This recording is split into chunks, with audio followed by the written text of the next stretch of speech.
उन योद्धाओं की अनकही कहानियां जो इतिहास के पन्नों में अमर हो चुके हैं।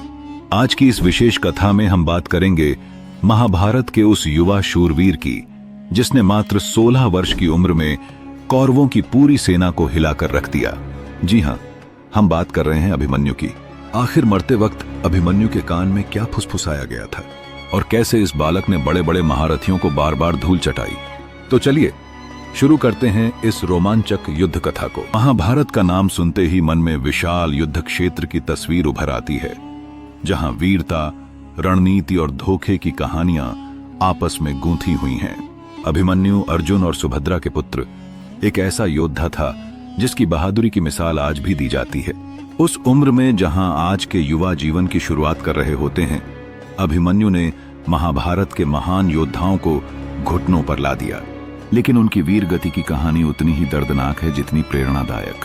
आइए जानते हैं उस घटना को विस्तार से जो महाभारत के 13वें दिन घटी। कौरवों की सेना के सेनापति द्रोणाचार्य ने उस दिन एक अजेय रचना की थी, चक्रव्यूह। ये ऐसा जटिल युद्ध गठन था कि एक बार इसमें फंसने वाला योद्धा बाहर निकलना तो दूर, अपनी जान बचाना भी मुश्किल पाता। कौरवों ने एक चालाकी भरी योजना बनाई थी। वे अर्जुन को इस व्यूह में फंसाकर चारों ओर से घेर लेंगे और अगर अर्जुन मारा गया तो पांडवों की हार निश्चित हो जाएगी। लेकिन किस्मत ने पलटा खाया। भगवान महादेव के विशेष वरदान से प्राप्त जयद्रथ ने पांडवों के 4 भाइयों युधिष्ठिर, भीम, नकुल और सहदेव को चक्रव्यूह के बाहर ही रोक लिया। अब व्यूह भेदन की जिम्मेदारी आई अभिमन्यु पर। जैसा कि हम सभी जानते हैं, अभिमन्यु ने अपनी मां सुभद्रा के गर्भ में ही चक्रव्यूह में प्रवेश करने की विद्या सीख ली थी। पिता अर्जुन से सुनी हुई इस कला का उपयोग करते हुए वह निर्भीक होकर व्यूह में घुस गए। अंदर पहुंचते ही अभिमन्यु ने तहलका मचा दिया। तमद धनुर्विद्या इतनी तीक्ष्ण थी कि कौरव योद्धा हक्के बक्के रह गए। सबसे पहले उन्होंने द्रोणाचार्य के धनुष की प्रत्यंचा काट दी, जिससे गुरु द्रोण भी स्तब्ध हो गए। फिर कर्ण पर 8 बाणों की वर्षा की, कृतवर्मा पर 5 और शकुनी को तो कई बार धराशायी किया।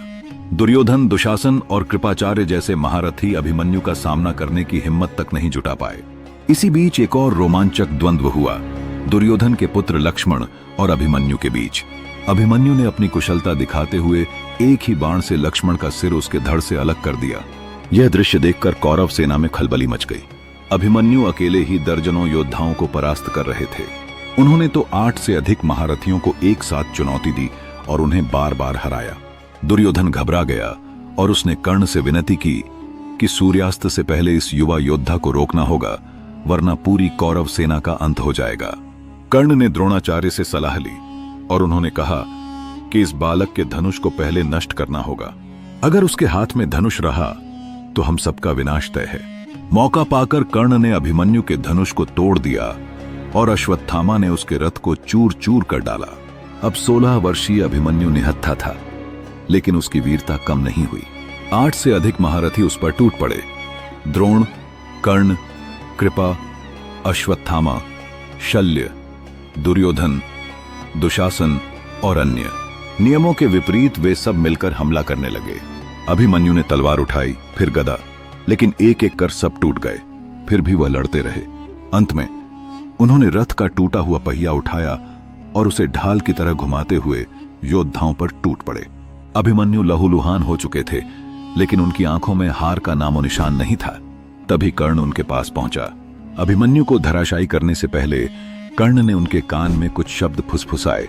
वे शब्द थे, वीर अभिमन्यु, दुनिया के सर्वश्रेष्ठ धनुर्धर बनने की होड़ तो मेरे और अर्जुन के बीच थी, लेकिन आज तुमने ऐसा पराक्रम दिखाया कि मैं चकित हूं। तुमने यह ताज हमसे छीन लिया। अब दुनिया कहेगी कि इतने महारथियों ने मिलकर एक अकेले बालक को मारा। तुम इस नश्वर संसार को त्याग कर स्वर्ग की ओर प्रस्थान करो पुत्र। ये शब्द कहकर कर्ण ने अभिमन्यु का वध कर दिया। इस तरह मात्र 16 वर्ष की आयु में अभिमन्यु ने कौरवों के 8 से अधिक महारथियों को बार बार पराजित किया, लेकिन धोखे और संख्या बल के आगे वीर गति को प्राप्त हुए। उनकी कहानी हमें सिखाती है कि सच्ची वीरता उम्र की मोहताज नहीं होती।